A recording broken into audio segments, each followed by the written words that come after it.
Okay, our next dish is going to be pork chops campagnola. Campagnola is an Italian word, means from the woods. Basically what we did, we've got a nice double cut pork chop, which we're going to use.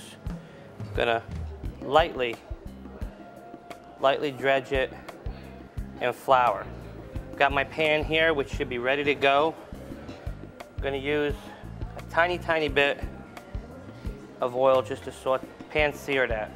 Now we're going to do with that pork cutlet, pork chop, as soon as we get it, gonna lightly season it, a little pepper,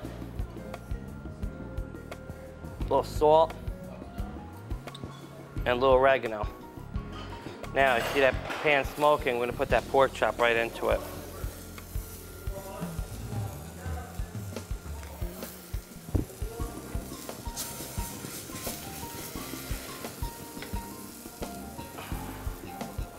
While this is searing off, take some potatoes that I sliced,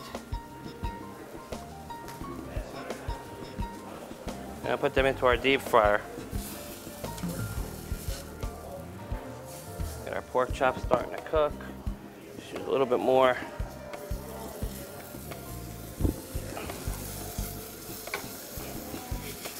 What we're doing is we're sealing, the flour seals in all the juices and the flavors. By pan searing it, we're searing it at a high heat real fast.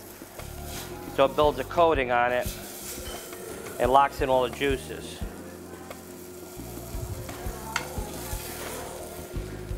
Meantime, took the liberty of heating a second pan,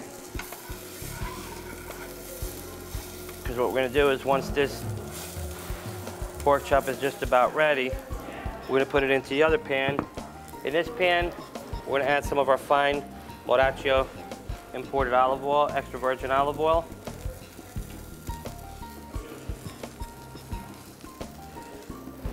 Okay.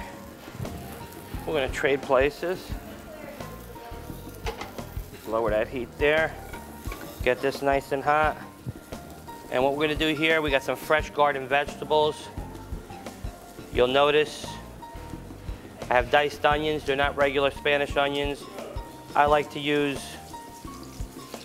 red onions just for simply a sweeter taste it's going to give to our dish. Take our pork chop over.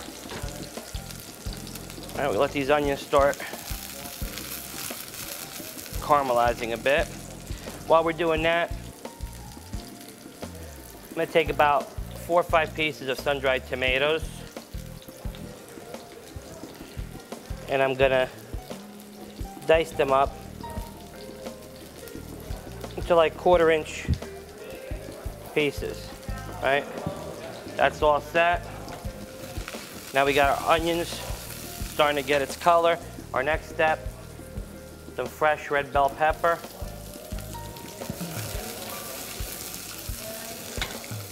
Let that incorporate a little bit.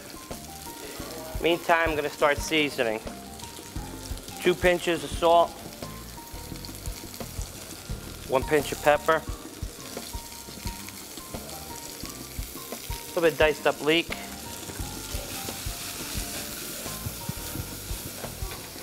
now as that starts to cook, we're going to add yet another vegetable, which is our cremini mushroom, which is like a baby portobello.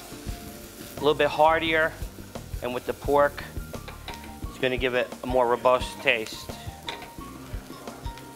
I'll let that cook up a little bit more. Meantime, we'll check our pork chop. That's very slowly searing off.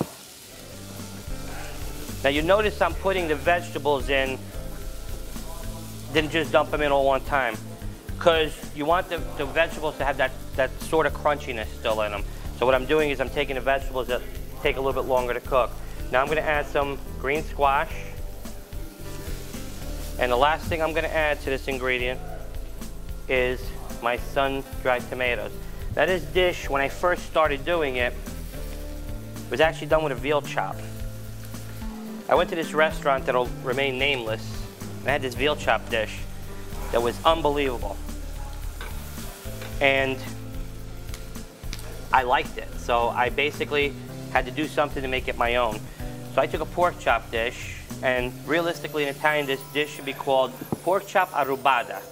Arrubata in Italian means stolen, because with the difference of adding pork and a couple other ingredients that I threw into it, I basically took a dish that I loved at another restaurant, which, thank you, and I incorporated it into my own. And that's the secret of being a chef. You can take somebody else's dish, change 2-3 ingredients, and guess what? It's your own.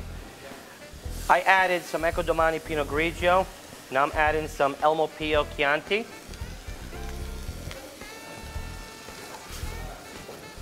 We are gonna finish it off with a little bit of olive oil. This 300-year-old estate imported Italian olive oil. Then my next step, I deglazed all my vegetables. I'm gonna add a little bit of demi-glaze. And demi-glaze is basically comprised of veal bones. It's a slow cooked stock, and a little bit of chicken stock. Now, got all that together. We're just gonna top it off and let it simmer a little bit more. Meantime, I'm gonna, my imaginary deep fryer, I don't know if I fooled you or not, take my sliced potatoes, which we deep fried, and we need sort of like a chip. Like I said before, garnish is everything. We've got our dish. We're gonna layer our potatoes. The bottom of our dish.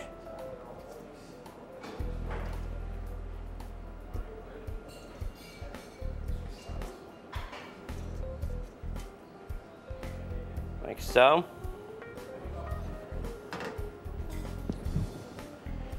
And see how our dish is doing.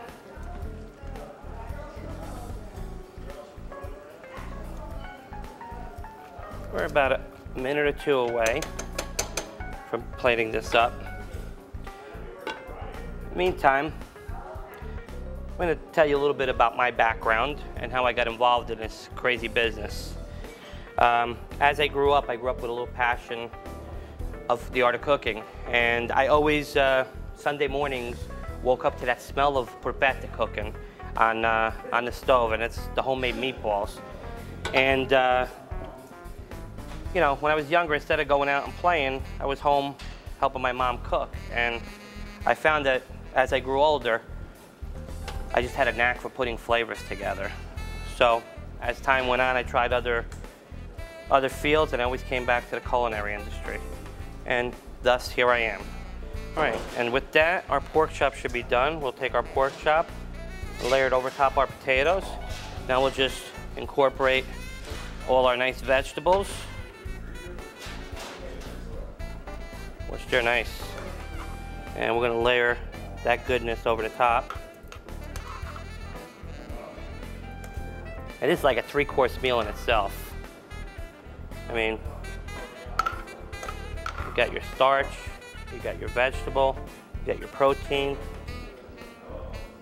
Now we'll take our juice, pour it over, and voila. Pork chop, campagnola, arrubata, however you want to call it. It's my dish.